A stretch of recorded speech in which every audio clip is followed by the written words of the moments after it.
It's been 3 years since the video came out that you're about to see, and over those 3 years, God has done a lot in our marriage, and we get to keep seeing Him at work in our lives.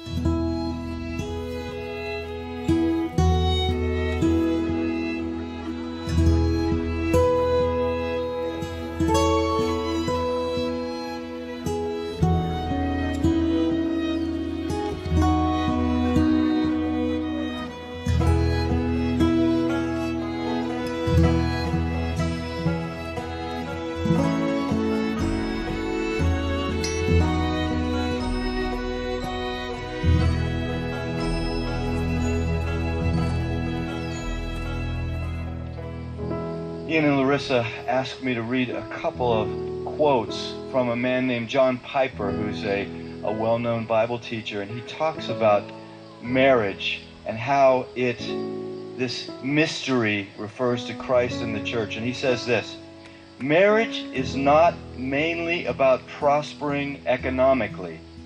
It is mainly about displaying the covenant-keeping love between Christ and His church. He says, knowing Christ is more important than making a living. Treasuring Christ is more important than bearing children. Either way, it is short. It may have many bright days, or it may be covered with clouds. But if we set our face to make of marriage mainly what God designed it to be, no sorrows and no calamities can stand in our way.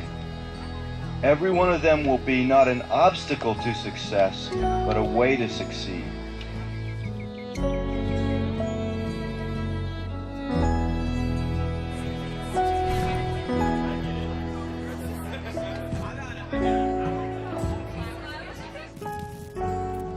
The beauty of the covenant-keeping love between Christ and His church shines brightest when nothing but Christ can sustain it.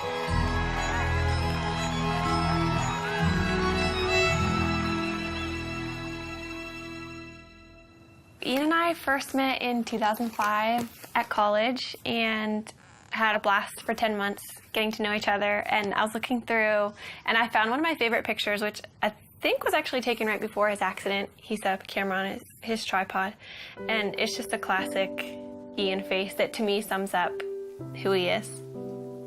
We'd been dating for 10 months and he was working an extra job for his dad, and he was on his way to work near Pittsburgh. And we got a phone call that he had been in an accident, and we didn't know if it was when he got to work or on his way. And so we got down to Pittsburgh, and I was just praying the whole time in the car that it wouldn't be his brain. After being at the hospital for a few hours, we found out that it was, and he had been in brain surgery for a few hours and had suffered a traumatic brain injury. God totally spared his life. One night he was failing 4 out of 5 brain activity tests, and the next morning he was doing well and his brain was starting to respond again.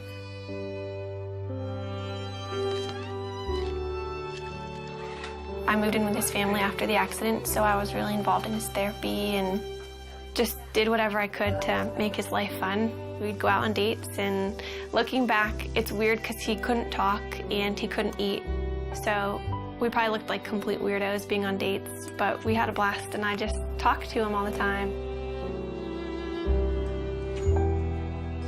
I knew that before Ian's accident, he was very serious about marriage and was ring shopping, so I knew where he was, and that helped me so much. After he couldn't talk, I knew that he loved me, and I knew where he wanted the relationship to go because we were dating very intentionally.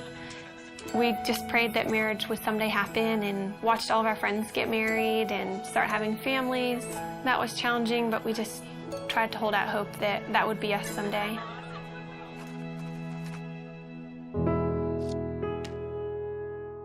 This is our board of gratefulness, and we encourage anybody who comes in to write a note of something that they're thankful for. It could be really small. Mine is just Saturday mornings, and it's just a good way that we've found to be just practicing gratefulness. And Ian, I think half of yours say my wifey, which is pretty cool.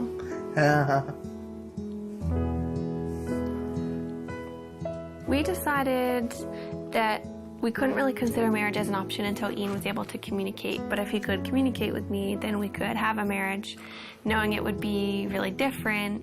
But as long as Ian could talk to me, then we could make it work.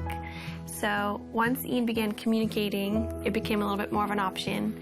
And then we just kind of watched Ian progress. Hi, husband. Hi, wifey. How are you? What? How was your day?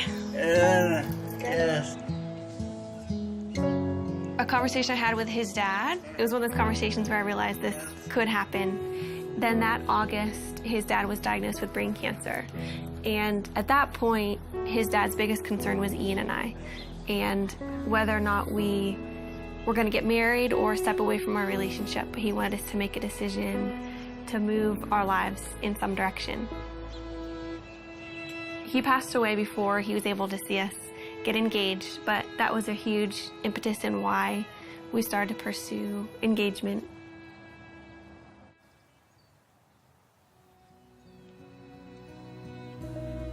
I think what helped us in deciding to make this commitment to each other, at least for me, is knowing that Ian wouldn't have left me if the roles were reversed, and that we love each other and we know that God's going to be faithful to our marriage. We're able to love each other with, I think, a more Christ-like love because of Ian's disability, and just understand that picture a little bit better than if you were healthy. Yeah. Do you agree? Yes. What about God enables you to have a happy marriage? You know, What? he's awesome. He's awesome. Yeah.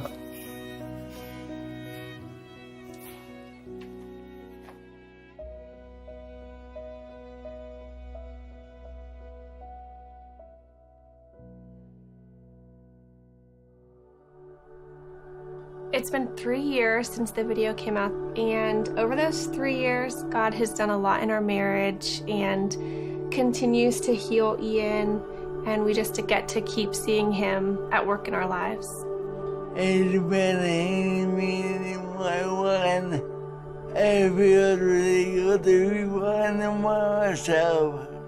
He's gone from using a walker and 2 people helping him to now being able to just hold on to the parallel bars by himself at therapy. It's really amazing, and God has brought him so far. It means the world to me. Oh my God, I would be not seeing him very much.